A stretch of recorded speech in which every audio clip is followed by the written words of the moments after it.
Sayap-sayap yang terkembang. Seri 2 suramnya Bayang-Bayang. Audiobook, novel silat, cerita, S.H. Mintarja, episode 239. Ada, aku juga mengatakan keperluan Ki Lurah dan Ki Rangga. Jawab prajurit itu mulai ragu-ragu. Ia melihat sesuatu yang lain membayang di mata Kasada sebagaimana ia melihat tanggapan di mata Risang ketika ia mendengar bahwa Kasada dan Ki Rangga sedang tidak ada di barak. Dengan suara yang mulai bergetar Kasada bertanya, apa yang dikatakannya kemudian? Prajurit itu termangu-mangu sejenak. Namun kemudian ia pun berkata, aku mempersilahkannya menunggu atau bahkan jika ia tergesa-gesa mungkin pada Pandega yang lain atau bahkan Ki Tumenggung Jayayuda dapat menerima langsung jika persoalan yang dibawanya memang penting. Lalu, Kasada rasa-rasanya menjadi tidak sabar. Tetapi Risang tidak mau, ia akan menyusul Ki Lurah dan Ki Rangga di rumah Ki Rangga. Apakah Risang dan kedua orang pengiringnya tidak pergi ke sana? Tidak, ia tidak pergi ke sana, jawab Kasada yang merasa gelisah. Namun kemudian Kasada itu pun berkata, baiklah. Terima kasih atas pemberitahuan ini. Agaknya Risang memang membawa berita penting sesuai dengan tugas yang dibebankan kepadanya. Jika demikian, kenapa Risang itu tidak jadi singgah di rumah Ki Rangga di Payuda? Bertanya prajuritnya. Kasada menarik nafas dalam-dalam. Katanya kemudian, aku melaporkannya kepada Ki Rangga. Dengan dada yang berdebar-debar Kasada telah menghadap Ki Rangga di Payuda. Dengan gelisah Kasada memberitahukan kedatangan Risang bersama dua orang pengiringnya. Sambiwulung dan Jatiwulung. Oh, Ki Rangga mengangguk-angguk, kenapa ia tidak mau menunggu? Risang mengatakan kepada para prajurit yang menemuinya, bahwa ia akan menyusulku ke rumah Ki Rangga. Tetapi bukankah ia tidak pergi ke sana?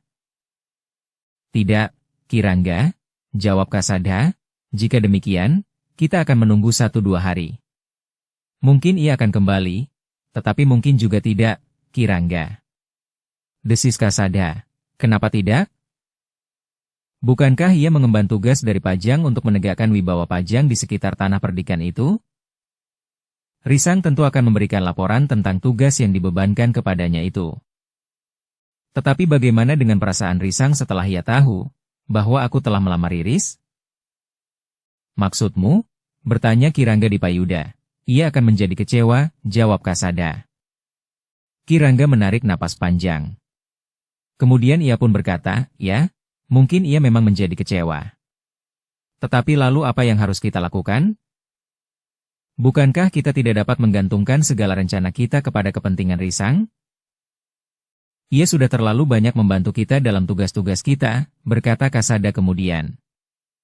Aku mengerti, kita memang berhutang budi kepadanya. Bahkan Pajang juga wajib mengakui jasa-jasanya.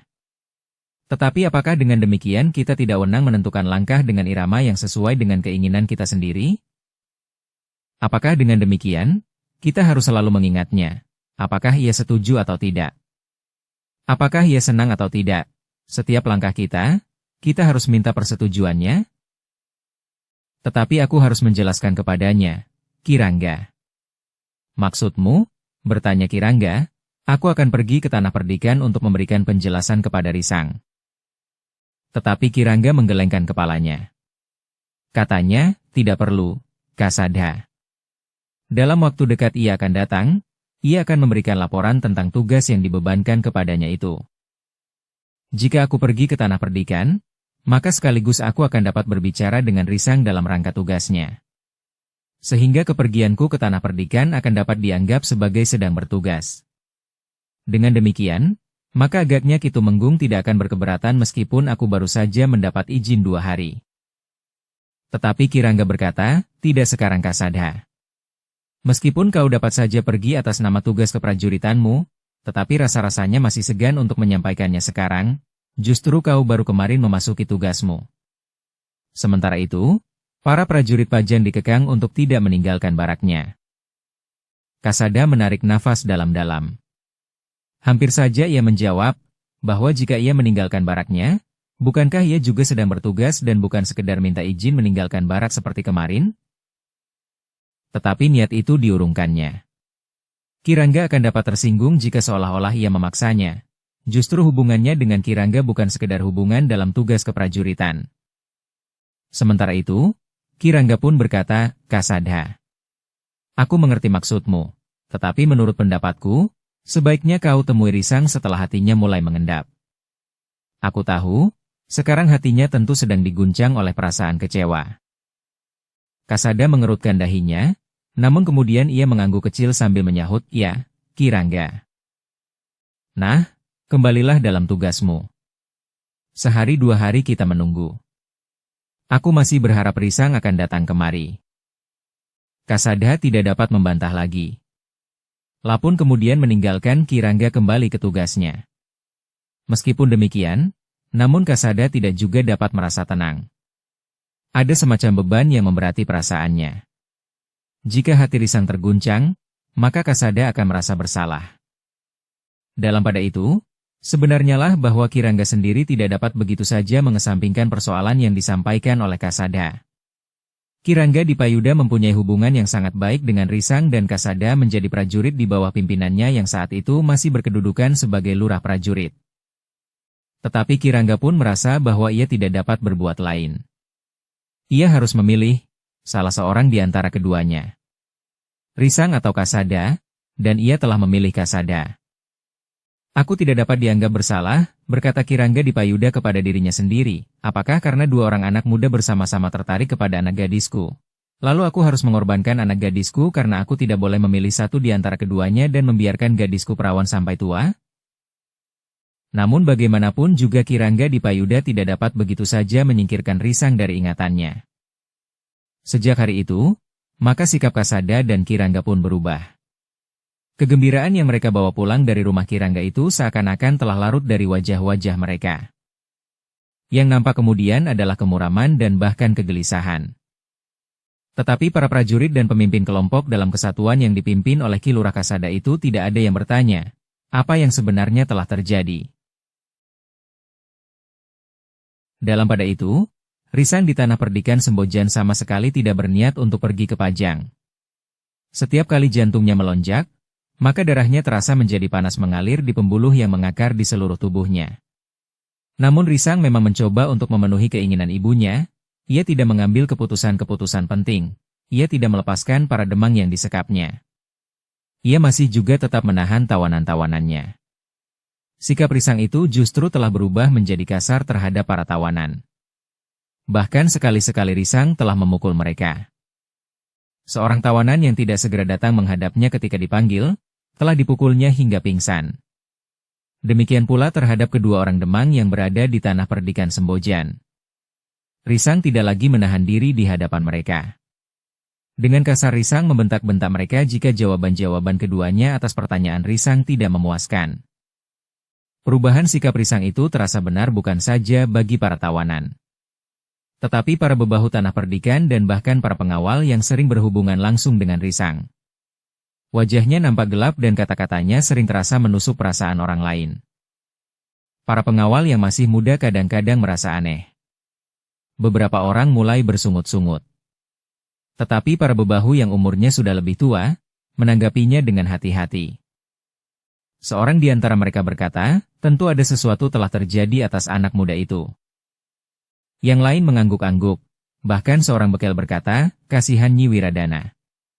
Justru di saat-saat ia menikmati masa istirahatnya, anak laki-laki satu-satunya itu mulai bertingkah. Selama ini Angger Risang menunjukkan silatnya yang baik. Lembut dan penurut, tetapi tiba-tiba ia berubah menjadi kasar, pemarah dan sulit untuk ditebak, apakah yang dikehendakinya. Seorang bekel yang lain menyahut, ya. Hanya dalam beberapa hari, Nyi Wiradana nampak kurus dan tua. Seorang bebahu yang lain berkata, aku tidak pernah melihat lagi Kiai Badra, Kiai Soka dan Nyai Soka. Bukankah mereka masih sehat-sehat saja? Ki Bekel menyahut, bagaimanapun juga mereka tentu juga terpengaruh oleh perubahan silat Angger Risang. Sambi Wulung, Jati Wulung dan Gandar pun merasa sangat berprihatin. Sambi Wulung pernah mencoba memperingatkan Risang akan sikapnya. Ketika ia memukul lagi seorang tawanan, maka Sambi Wulung pun menemuinya setelah Risang keluar dari Banjar. Sambil berjalan Sambi Wulung berkata dengan ragu, Ngger. Aku mohon Angger. Risang sempat sekali-sekali melihat ke dalam diri sendiri. Kau akan mengatakan bahwa aku sekarang menjadi gila. Begitu Paman? Sahut Risang, bukan begitu Angger. Aku mengerti perasaan Angger. Apa yang bergejolak di dalam hati Angger. Tetapi aku masih mohon agar gejolak perasaan Angger tidak menghentak-hentak di setiap saat, di mana-mana dan terhadap siapapun juga. Apa yang pernah aku lakukan terhadap Paman? Terhadap ibu dan terhadap guru-guruku. Kenapa Paman dapat menuduhku bahwa aku kehilangan kendali diri terhadap siapapun juga, dimanapun juga pada saat kapanpun? Maksudku Angger, sikap Angger terhadap lingkungan Angger telah berubah. Sikap Angger terhadap Nyi Wiradana, terhadap Kiai Badra, Kiai Soka dan Nyai Soka. Sikap Angger kepada para bebahu dan apalagi kepada para tawanan. Tetapi aku telah menepati janjiku terhadap ibu dan nenek. Aku tidak akan mengambil sikap dan keputusan apapun juga. Bukankah ibu dan nenek menasehatkan agar dalam waktu dekat ini aku tidak mengambil keputusan? Tentu Angger, kau memang tidak mengambil keputusan apapun juga. Tetapi perubahan sikap Angger dapat meresahkan kehidupan di tanah perdikan ini. Selama ini Angger dianggap seorang pemimpin yang bijaksana meskipun masih terhitung muda. Namun tiba-tiba Angger berubah tanpa sebab. Bukankah bagi rakyat tanah perdikan, apa yang terjadi pada Angger ini tanpa sebab? Aku tidak peduli tanggapan orang atas kebijaksanaanku. Aku kepala tanah perdikan di sini. Meskipun Angger kepala tanah perdikan, tetapi bukankah seorang pemimpin sekali waktu juga dapat berbuat salah? Paman tidak usah mengatakan apa-apa lagi. Paman di sini membantu aku. Lakukan itu sebaik-baiknya, itu sudah cukup bagi Paman. Risang mulai bersikap keras. Angger, berkata Sambi Wulung, adalah menjadi kewajibanku untuk memperingatkan Angger. Jika aku bertugas untuk membantu Angger, apakah aku harus selalu melakukan apa saja yang dapat menyenangkan Angger? Benar atau salah? Angger, jika aku tetap akan menjadi seorang pembantu yang baik, maka aku harus berkata benar kepada Angger. Baik aku katakan baik, kurang baik harus aku katakan kurang baik. Apakah sikapku akhir-akhir ini kau nilai kurang baik? Bertanya Risang. Maaf Angger, aku terpaksa mengatakan demikian. Jawab Sambi Wulung. Paman, Risang berhenti melangkah, sekarang terserah kepada Paman. Apakah Paman masih menganggap pantas untuk tinggal di tanah perdikan ini atau tidak? Tetapi Paman tidak dapat mengubah sikapku. Aku kepala tanah perdikan, itu bukan soal yang membebani perasaanku. Aku dapat tinggal di mana saja. Hari ini aku di sini, besok aku di lereng Gunung Lawu atau di Pegunungan Kendeng atau di Pegunungan Kidul. Tetapi aku memang bukan orang yang sekedar menyenang-nyenangkan perasaan orang lain. Angger, maaf, aku tidak dapat mengatakan apa asal saja Angger. Kepala tanah perdikan ini menjadi senang dan kemudian memberi aku kedudukan yang tinggi. Tetapi aku ingin mengatakan apa yang terkandung di relung-relung jantungku. Wajah Risang menjadi panas, tetapi ketika ia memandang wajah Sambi Wulung, maka ia pun terkejut. Sambi Wulung memandanginya dengan tajamnya. Orang tua itu tidak lagi mengangguk-angguk sebagaimana biasa dilakukannya. Sambi Wulung tidak lagi berkata, ya, Angger, seperti biasanya. Tetapi Sambi Wulung sudah menilainya menurut sikap batinnya. Risang tidak menjawab lagi, ia pun dengan serta-merta telah melangkah dengan cepat meninggalkan Sambi Wulung yang termangu-mangu. Sambi Wulung pun menarik napas dalam-dalam. Tetapi ia merasa telah melakukan apa yang wajib dilakukannya. Ia tidak dapat membiarkan Risang berlarut-larut hanyut di arus perasaannya. Ia harus bangkit, berkata Sambi Wulung di dalam hatinya. Tetapi Sambi Wulung pun menyadari bahwa yang sebaliknya dapat terjadi. Risang dapat mengusirnya dari tanah perdikan itu, karena kepala tanah perdikan itu tidak lagi memerlukannya. Seperti yang dikatakannya, Sambi Wulung dan Jati Wulung sama sekali tidak terikat oleh tempat dan kedudukan. Mereka dapat berada di mana saja. Tetapi setelah beberapa lama ia berada di tanah perdikan, maka seakan-akan tanah perdikan itu sudah menjadi tempat kelahirannya. Sambi Wulung dan Jati Wulung telah melakukan banyak hal bagi tanah perdikan itu. Meskipun demikian, Sambi Wulung tidak dapat memaksa dirinya untuk melawan kata hatinya sekedar untuk menyenangkan Risang. Jika selama ini ia melakukan apa saja bagi kepala tanah perdikan Sembojan itu, karena sikap Risang sejalan dengan sikap batinnya. Tetapi tiba-tiba ia menghadapi sikap Risang yang berubah. Ketika kemudian Jatiwulung menyusulnya, maka Sambiwulung pun telah menceritakan apa yang telah dibicarakannya dengan Risang. Kasihan anak itu, desis Jatiwulung, ia merasa sangat kehilangan. Ia merasa tersisih dan dilempar seperti sampah. Di tanah perdikan ini ia mulai tersudut pula. Jadi, menurut pendapatmu, apa yang harus aku katakan kepadanya? Aku ingin Angger Risang bangun dari mimpi buruknya. Ia tidak boleh cengeng dan merengek berlarut-larut karena ditinggalkan oleh seorang gadis, seolah-olah hidupnya tergantung kepada gadis itu. Jatiwulung mengangguk-angguk.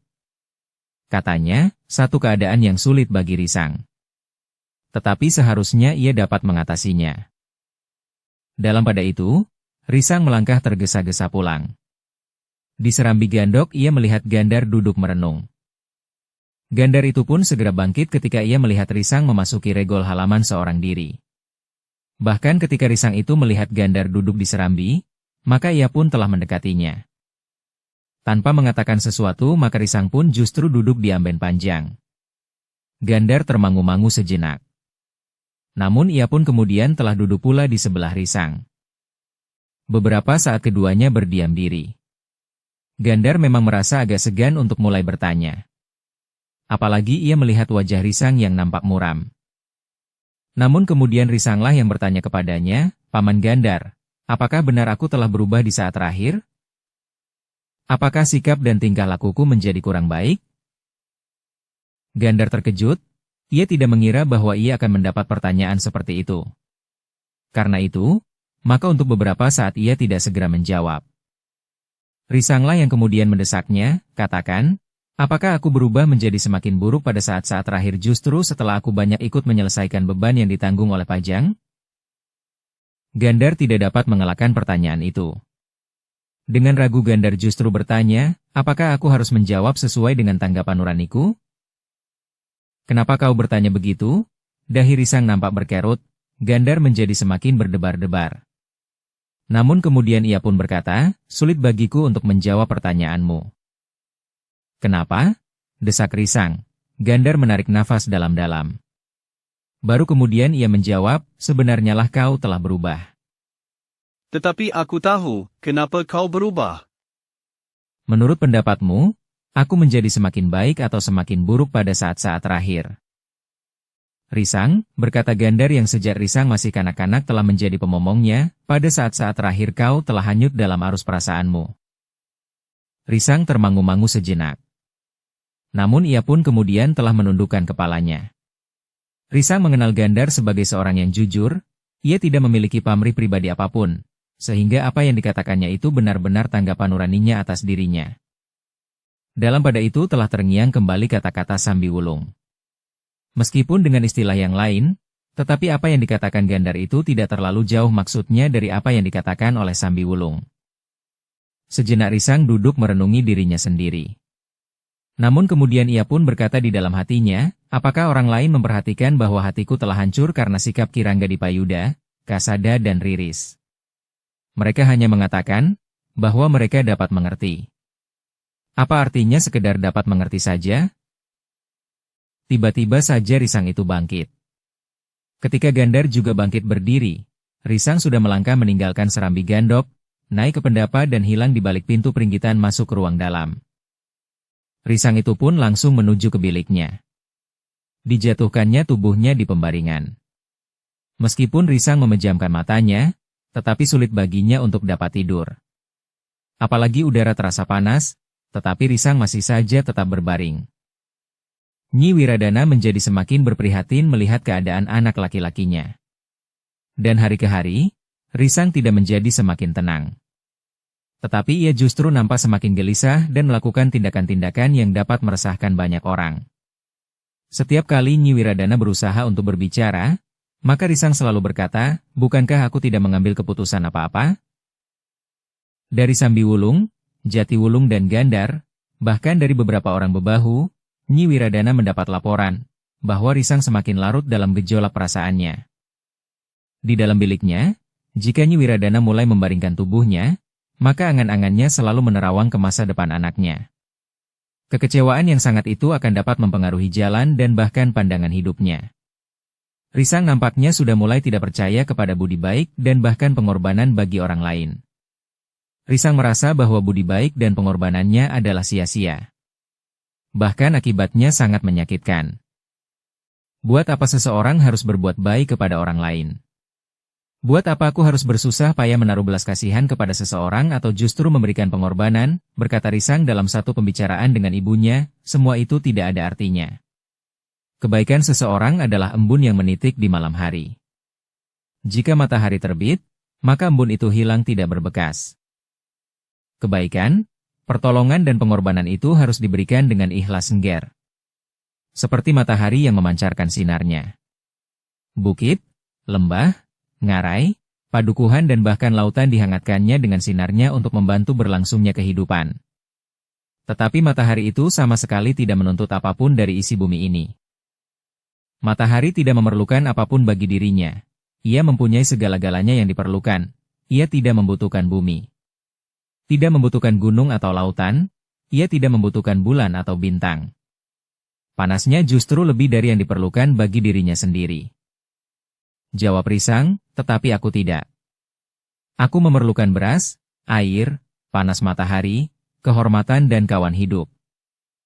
Nyi Wiradana menarik nafas dalam-dalam. Katanya, kau benar Risang. Tetapi bukankah kita pantas untuk berbicara tentang keikhlasan? Jika aku berbicara tentang keikhlasan berkorban bagi sesama, apa yang kemudian aku dapatkan? Di saat aku mengalami hentakan perasaan, maka orang lain sama sekali tidak berbuat apa-apa. Orang-orang terdekat sekalipun hanya dapat mengatakan, aku mengerti, dan tidak lebih dari itu. Lalu apa yang kau harapkan dari orang lain itu Risang? Persoalan yang sangat pribadi bagimu itu, memang sulit bagi orang lain untuk melibatkan diri selain memberikan pengertian yang mendalam. Berusaha memperingan beban perasaanmu atau memberikan wawasan kepadamu untuk mencari jalan keluar. Aku justru tidak mengharapkan apa-apa ibu.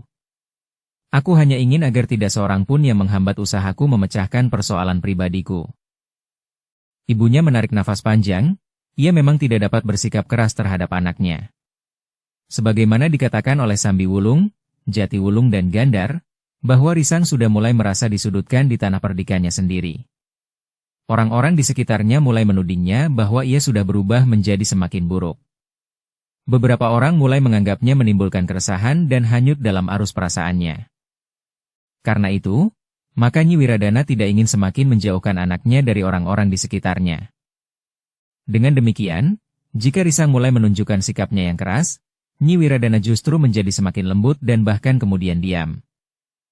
Dalam pada itu, di bara prajurit yang dipimpin oleh Ki Tumenggung Jayayuda di Pajang, Kasada pun selalu nampak gelisah. Meskipun landasan kegelisahannya berbeda dengan Risang, namun Kasada pun kadang-kadang telah merenungi dirinya sendiri. Apalagi ketika ditunggu beberapa hari, Risang ternyata benar-benar tidak datang lagi ke Pajang, maka kegelisahan di hati Kasada itu menjadi semakin bertambah-tambah. Meskipun demikian, Kasada tidak melupakan tugasnya sehari-hari. Sebagai seorang prajurit yang baik, maka ia pun selalu melaksanakan tugas-tugasnya dengan baik pula. Namun akhirnya, Kasada tidak dapat menahan gejolak perasaannya. Karena itu, maka ia pun telah menghadap Ki Rangga di Payuda untuk mendapatkan pertimbangan, apakah yang sebaiknya dilakukan dalam hubungannya dengan Risang dan tanah perdikan Sembojan. Ki Rangga dapat mengerti sepenuhnya gejolak perasaan Kasada. Tetapi ketika Kasada minta izin sekali lagi untuk pergi ke tanah perdikan Sembojan, maka Ki Rangga di Payuda itu pun berkata, aku tidak sependapat Kasada.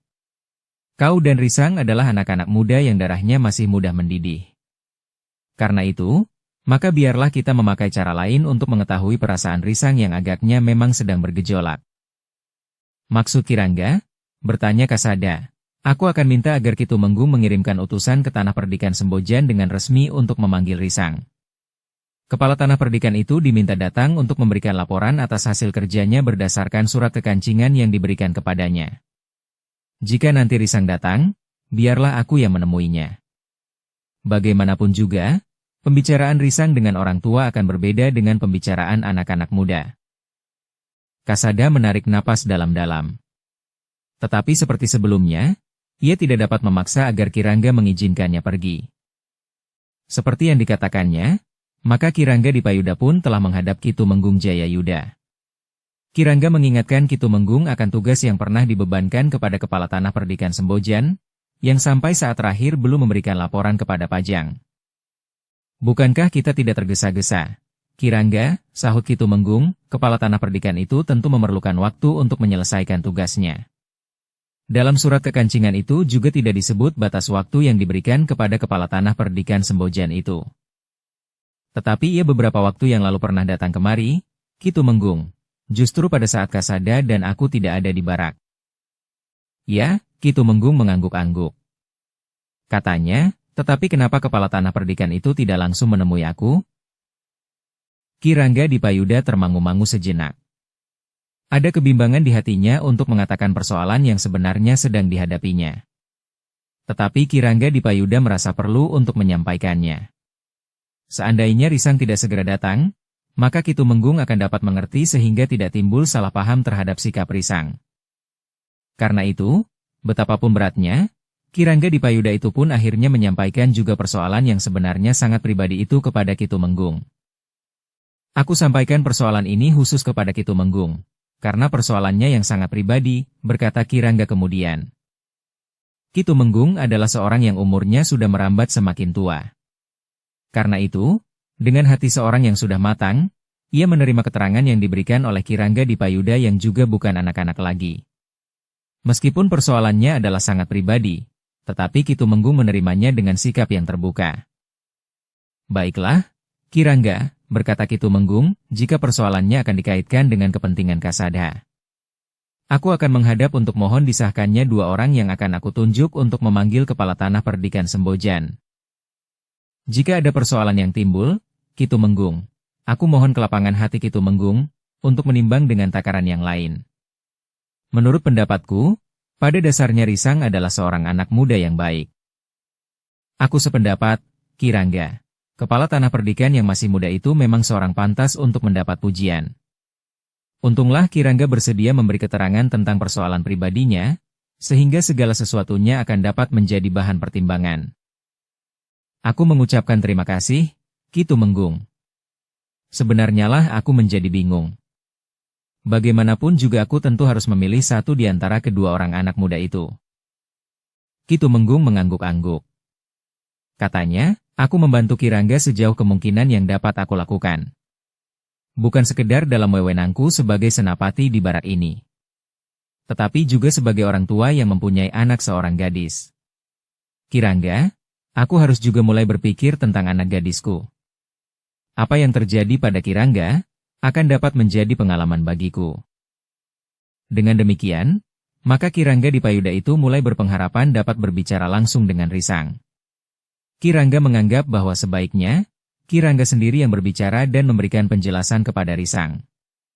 Bukan Kasada, di hari berikutnya, Ki Tumenggung Jayayuda telah mendapat pengesahan, bahwa 2 orang perwiranya akan pergi ke Tanah Perdikan Sembojan untuk memanggil Kepala Tanah Perdikan Sembojan dalam hubungannya dengan surat kekancingan yang pernah diberikan oleh Pajang kepadanya. Kedua orang perwira yang bertugas itu telah membawa surat perintah resmi agar tidak terjadi salah paham.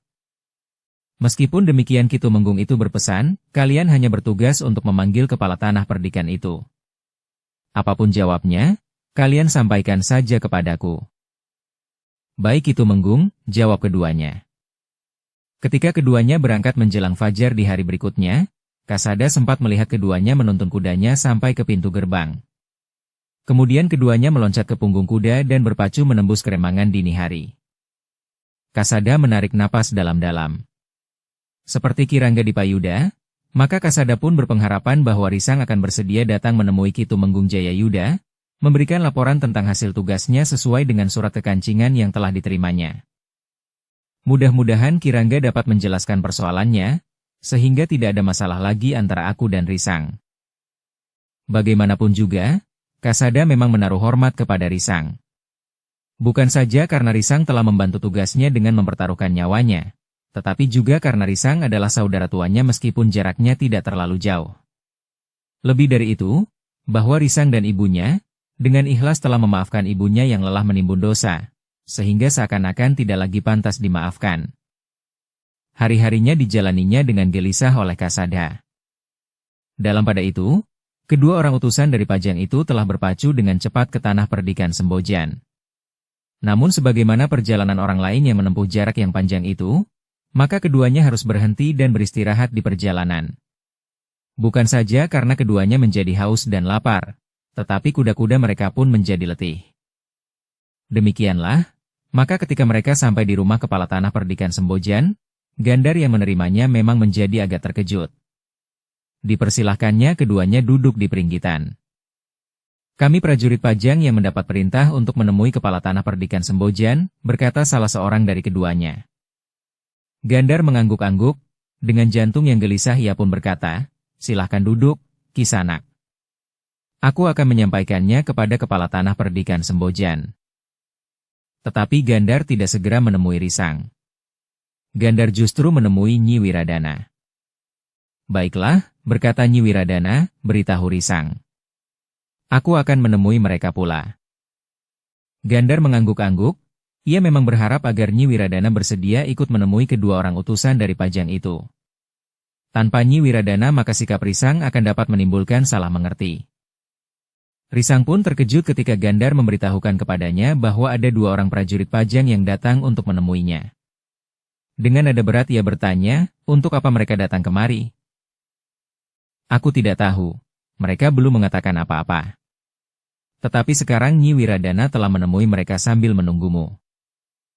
"Ibu menemui mereka?" bertanya Risang. "Ya, Nyi Wiradana telah menemui mereka."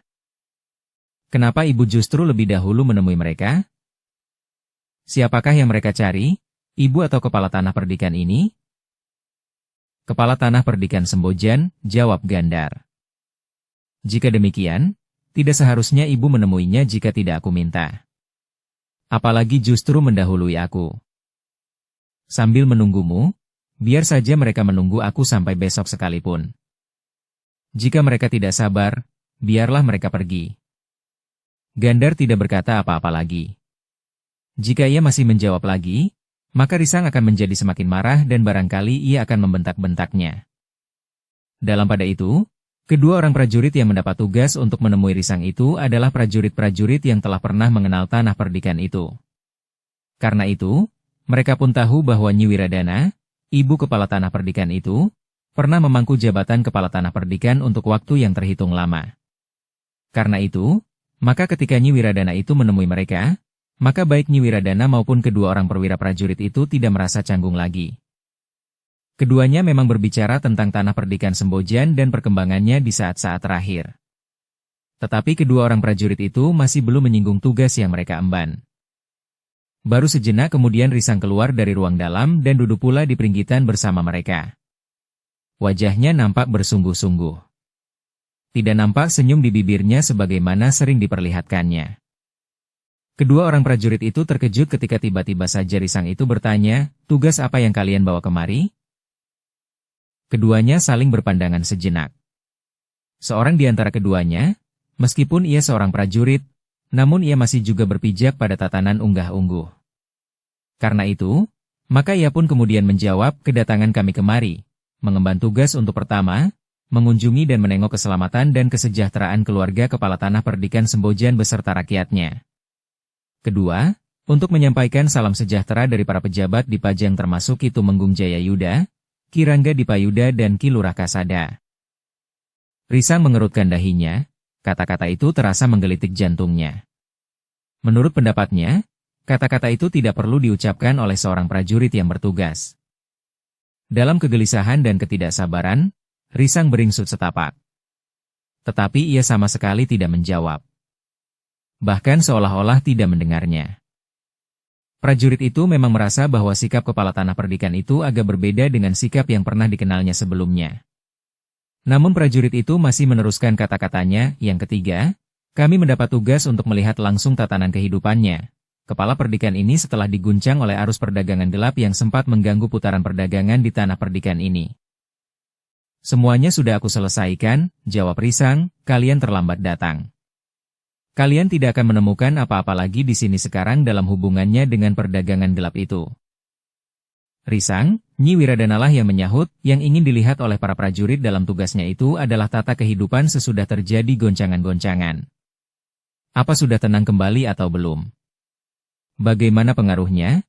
Jika meninggalkan bekas luka, bagaimana keadaannya? Semuanya sudah pulih seperti sedia kala. Jika kalian pernah melihat tanah perdikan ini, maka keadaannya sudah seperti itu lagi. Tidak ada bekas-bekas goncangan yang terjadi karena perdagangan gelap itu.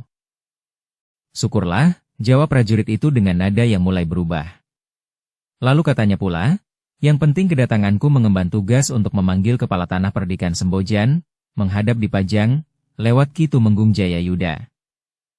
Wajah Risang menegang, tetapi sebelum ia menjawab, maka Nyi Wiradanalah yang menyahut, Risang telah pernah datang ke Pajang. Tetapi ia tidak dapat bertemu dengan Ki Tumenggung, karena Risang mengira bahwa untuk menghadap Ki Tumenggung, ia harus bertemu lebih dahulu dengan Ki Rangga di Payuda. Tidak, Nyi, jawab prajurit itu, apabila besok atau kapan saja kepala tanah perdikan ini akan menghadap, ia dapat langsung menemui Ki Tumenggung Jayayuda. Risang, berkata ibunya, kau harus merencanakan, kapan kau akan pergi ke Pajang. Jika kau dapat menyebutnya sebelum kedua utusan khusus itu kembali ke Pajang, maka rencana itu dapat disampaikannya kepada Ki Tumenggung Jayayuda. Tidak, jawab Risang, aku tidak dapat menentukan, kapan aku akan pergi ke Pajang. Kau dapat membuat ancar-ancar. Menurut katamu sendiri, keadaan di tanah perdikan ini sudah pulih sehingga kau tidak lagi sangat terikat dengan tanah perdikan ini. Untuk apa sebenarnya aku harus ke Pajang? Bertanya Risang kemudian. Prajurit itu menjawab, Pajang ingin mendengar laporanmu tentang perdagangan khusus di tanah perdikan ini dan sekitarnya. Selain itu, kepala tanah perdikan ini juga akan diminta laporan tentang tugas yang dibebankan kepadanya, lewat surat kekancingan yang pernah diterima oleh kepala tanah perdikan Sembojan. Aku ingat surat kekancingan itu. Tetapi jangan paksa aku menyebut saat aku datang ke Pajang. Itu tergantung sekali pada keadaanku. Kesibukan di tanah perdikan ini, pembicaraan-pembicaraan dengan pihak lain, apalagi dengan orang-orang dari luar tanah perdikan ini dan kemudian tentang kesehatanku sendiri yang memang sedikit menurun. Kedua prajurit itu memang segera mendapat kesan, bahwa sesuatu telah terjadi, ia ingat pesan Ki Tumenggung sebelum mereka berangkat. Mereka hanya bertugas untuk memanggil. Selanjutnya terserah kepada kepala tanah perdikan itu. Apakah ia akan datang atau tidak, itu ada di luar wewenangnya. Karena itu, maka prajurit itu pun berkata, aku memang hanya mendapat perintah untuk memanggil kepala tanah perdikan Sembojan. Terserah kepada kepala tanah perdikan itu, kapan ia akan pergi ke Pajang. Bahkan seandainya tidak akan pergi sama sekali. Jantung Risang memang tersentuh. Ada sedikit kesadaran di dalam dirinya, bahwa ia berhadapan dengan prajurit Pajang yang sedang menjalankan perintah, sehingga nilai perintah yang disampaikan kepadanya itu adalah sama dengan perintah langsung dari pejabat yang memerintahkannya. Meskipun demikian, Risang itu sama sekali tidak merubah sikapnya. Dalam pada itu, kedua prajurit yang harus mengendalikan perasaannya itu merasa tidak ada gunanya untuk lebih lama lagi berada di tanah perdikan. Meskipun mereka harus bermalam di jalan, mereka berniat untuk kembali saja ke Pajang. Mereka sebagai pengemban tugas, tidak dapat membiarkan dirinya mendapat perlakuan yang tidak sewajarnya. Karena itu, maka seorang di antara para prajurit itu berkata, baiklah. Kami sudah menyampaikan perintah itu. Karena itu, maka kami berdua segera akan minta diri. Begitu tergesa-gesa, Nyi Wiradana memang agak terkejut, tetapi silahkan duduk dahulu. Kami sedang mempersiapkan hidangan sekadarnya. Mungkin hanya sekedar air. Tetapi kedua prajurit itu menolak. Katanya, tugas kami hanya menyampaikan perintah agar kepala tanah perdikan Sembojan menghadap Ki Tumenggung Jayayuda. Ki Sanak dapat bermalam di sini. Ki Sanak dapat melihat sisi kehidupan yang beraneka di sini, setelah perdagangan gelap itu dapat dihentikan. Itu bukan tugas utama kami. Nyi Wiradana, kami mengucapkan terima kasih atas kesempatan yang terbuka bagi kami itu. Tetapi kami sebaiknya segera kembali. Kedua prajurit itu benar-benar meninggalkan rumah kepala tanah perdikan itu sebelum sempat mendapat hidangan minuman sekalipun. Nyi Wiradana memang menyesali sikap Risang. Namun Risang sendiri sepeninggal para prajurit itu berkata, buat apa ibu menahan mereka? Jika mereka ingin pergi, biarlah mereka pergi. Aku tidak mempunyai kepentingan apa-apa dengan mereka. Jika mereka benar-benar membawa tugas dari Pajang dan tugas itu sudah diselesaikan, maka buat apa ia menunggu sampai esok? Risang, berkata ibunya yang masih menyesali sikap Risang, apakah kedua orang itu tahu bahwa hatimu sedang resah? Apakah keduanya harus ikut membawa beban kepahitan perasaanmu? Mereka sama sekali tidak mempunyai sangkut paut dengan kekecewaanmu. Keduanya tidak tahu apa-apa selain menjalankan perintah itu. Atau kau sengaja menunjukkan sikapmu agar mereka tahu bahwa kau sedang menderita? Agar mereka tahu bahwa kau sedang mengalami goncangan perasaan? Wajah Risang menunduk, ia sadar bahwa ibunya mulai marah lagi kepadanya. Meskipun Risang tidak menjawab, tetapi di dalam hatinya ia benar-benar kecewa. Dalam pada itu, ibunya pun kemudian berkata, kau harus memperhatikan perintah itu. Kau harus datang ke Pajang. Besok atau besok lusa. Sudah aku katakan, aku akan datang jika aku sudah siap untuk datang. Nyi Wiradana menarik nafas dalam-dalam, ia tidak puas mendengar jawaban anaknya.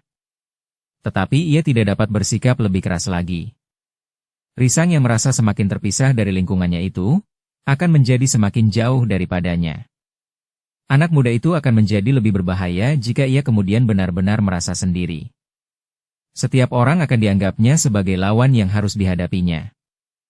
Karena itu, maka Nyi Wiradana itu pun tidak menyahut lagi. Lapun tidak bertanya kemana Risang pergi ketika kemudian Risang meninggalkannya duduk seorang diri. Hati Nyi Wiradana bagaikan disentuh duri. Perempuan yang menjadi semakin tua itu tidak membayangkan kehadirannya di medan pertempuran dengan sepasang pedang di kedua lambungnya. Bukan pula seorang perempuan yang dengan dada tengadah menghadapi lawan yang betapapun tinggi ilmunya. Dengan bekal ilmu Janget Kinatelon, Nyi Wiradana sanggup menghadapi orang-orang yang namanya dicantumkan dalam tataran yang ditakuti karena ilmunya yang sangat tinggi. Ketika Nyi Wiradana itu masuk ke dalam biliknya, maka ia pun terduduk di bibir pembaringannya. Matanya mulai menjadi basah.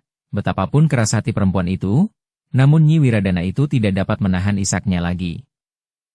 Pada saat-saat terakhir, Nyi Wiradana tidak hanya sekali menangis. Tetapi perempuan yang perkasa itu seakan-akan telah kehilangan keperkasaannya jika ia berada di dalam bilik tidurnya. Risang yang hatinya terluka itu memang merasa semakin tersisih. Orang-orang yang sebelumnya sangat dekat, menjadi semakin sulit menyesuaikan dirinya. Sambi Wulung, Jati Wulung dan Gandar masih selalu berusaha untuk melayaninya dengan baik. Tetapi Risang sendirilah yang merasa bahwa ketiga orang itu selalu menunjuk kesalahan-kesalahannya, mencelanya dan menghalangi langkah-langkah yang akan diambilnya. Menurut perasaan Risang, orang-orang di sekitarnya itu tidak berusaha membantunya dalam keadaan yang pedih. Mereka tidak berusaha untuk menghiburnya, memberikan jalan keluar atau langkah-langkah yang dapat mengurangi kepedihan hatinya. Tetapi sebaliknya, mereka semakin menambah luka hatinya itu semakin parah. Dalam pada itu, para demang yang ditawannya pun menjadi sangat cemas. Mereka berharap agar mereka segera diserahkan kepada para prajurit Pajang yang akan membawa mereka dan mengadili mereka di Pajang. Di tanah perdikan Sembojan semakin lama terasa semakin menakutkan. Kepala tanah perdikan Sembojan kadang-kadang tidak mampu mengendalikan dirinya lagi, sehingga tindakan-tindakan yang diambilnya kadang-kadang tidak terduga. Sementara itu, para prajurit yang mendapat tugas menemui Risang di tanah perdikan Sembojan telah menghadap Ki Tumenggung Jayayuda. Mereka nampak sangat letih. Pakaian mereka basah oleh keringat dan bahkan wajah mereka dikotori debu. Begitu cepat kalian kembali? Bertanya Ki Jayayuda. Salah seorang dari kedua orang perwira itu pun telah memberikan laporan lengkap tentang tugas yang dibebankan kepadanya. Ki Tumenggung Jayayuda menarik napas dalam-dalam. Ia memang merasa beruntung bahwa Kirangga Dipayuda mau berterus terang kepadanya, sehingga Ki Tumenggung dapat mempertimbangkan sikap yang akan diambil terhadap kepala tanah perdikan Sembojan. Seandainya saja Ki Tumenggung tidak mendengar langsung dari Kirangga tentang perasaan Risang yang sedang bergejolak, maka Ki Jayayuda akan dapat mengambil tindakan, karena Risang dapat dinilai tidak menjalankan perintah yang diberikan kepadanya. Sehingga kedudukan Risang akan menjadi sama saja dengan para demang yang telah mengguncang wibawa Pajang di sekitar tanah perdikan Sembojan itu. Namun Ki Tumenggung juga tidak ingin membuat kedua orang perwira itu kecewa, seolah-olah tidak mau mendengar laporan mereka. Karena itu, maka Ki Tumenggung itu pun berkata, baiklah. Terima kasih atas kesediaan kalian mengemban tugas ini. Aku akan membicarakan persoalan kepala tanah perdikan Sembojan ini dengan Kirangga Dipayuda. Kedua orang perwira itu pun kemudian telah meninggalkan Ki Tumenggung di dalam bilik khususnya sambil merenungi tingkah laku kepala tanah perdikan itu. Mudah-mudahan anak perempuanku tidak membuat ayahnya menjadi pening seperti anak perempuan Ki Rangga Dipayuda. Seharusnya sejak awal gadis itu sudah menunjukkan sikap dan pilihannya sehingga tidak menimbulkan salah paham dan bahkan persoalan yang rumit di kemudian hari. Peristiwa ini harus aku ceritakan kepada anak gadisku itu. Baginya peristiwa ini merupakan satu pengalaman batin yang sangat berharga, berkata Ki Tumenggung Jayayuda di dalam hati. Di sore hari, Ki Tumenggung telah memanggil Ki Rangga Dipayuda. Kepada Ki Rangga, Ki Tumenggung menceritakan apa yang telah dialami oleh kedua orang perwira yang telah pergi ke tanah perdikan Sembojan. Akibatnya ternyata menjadi sangat jauh, desis Ki Rangga Dipayuda. Kita akan menunggu beberapa hari. Mudah-mudahan Risang mau datang ke barak ini. Ki Rangga Dipayuda akan mendapat kesempatan untuk memberikan penjelasan kepadanya. Ya Ki Tumenggung, jawab Ki Rangga sambil mengangguk-angguk. Namun wajahnya masih saja nampak muram. Dari hari ke hari Ki Tumenggung Jayayuda, Ki Rangga Dipayuda dan Kasada menunggu. Namun Risang tidak juga kunjung datang. Di tanah Hardikan, hubungan Risang dengan orang-orang di sekitarnya pun rasa-rasanya menjadi semakin jauh. Bahkan ibunya yang selalu berusaha mendekatinya, dianggapnya juga tidak lagi mengasihinya. Ketika ibunya, Sambi Wulung, Jati Wulung dan Gandar menasehatkan agar Risang pergi ke Pajang, maka Risang justru menjadi marah. Jika ibu ingin menjabat kembali sebagai pemangku jabatan kepala tanah perdikan, silahkan. Silahkan. Aku akan mengundurkan diri, berkata Risang yang menjadi semakin sulit mengekang diri. Risang, desis ibunya. Hampir saja ibunya memuntahkan air mata di hadapan anaknya. Tetapi ibunya selalu berusaha bertahan. Baru kemudian jika ia sudah sendiri, maka air mata itu akan runtuh juga. Ger, desis Sambi Wulung, jangan menangkap sikap Nyi Wiradana demikian jauh. Lalu siapa? Siapa yang akan menggantikan aku? Silahkan, aku sama sekali tidak berkeberatan. Jika kemudian kalian mengusir aku akan pergi. Hidupku tidak tergantung kepada tanah perdikan ini. Nyi Wiradana hanya dapat menundukkan wajahnya, menyembunyikan matanya yang menjadi merah. Dalam keadaan yang demikian, maka Nyi Wiradana sering mencari kesalahan pada dirinya sendiri. Mungkin ia terlalu memanjakan anaknya, sehingga landasan kejiwaan anaknya terlalu goyah. Jika Risang sudah menyebut tentang kedudukan dan niatnya untuk menyingkir, maka semua orang menjadi diam. Sambi Wulung, Jati Wulung dan Gandar menjadi seperti seekor orong-orong yang terinjak. Diam, yang mereka harapkan kemudian adalah ketiga orang-orang tua di tanah perdikan itu. Kiai Badra, Kiai Soka dan Nyai Soka. Di hadapan ketiganya, Risang tidak pernah membantah. Bahkan tidak pernah memberikan penjelasan apapun juga. Ia lebih banyak diam dan menundukkan kepalanya. Namun setelah ia meninggalkan ketiga orang kakek dan neneknya, maka semuanya itu sudah dilupakannya. Ketidakhadiran Risang di Pajang ternyata semakin menggelisahkan Kasada. Hampir setiap malam ia tidak dapat tidur. Bagaimanapun juga, maka tugas-tugas Kasada mulai terpengaruh oleh kegelisahannya. Ki Tumenggung Jayayuda masih harus menahan diri. Ki Rangga Dipayudalah yang memohon agar Ki Tumenggung menjadi bersabar. Bersambung ke episode 240. Dukung kami dengan subscribe, follow, like, komen dan share. Terima kasih.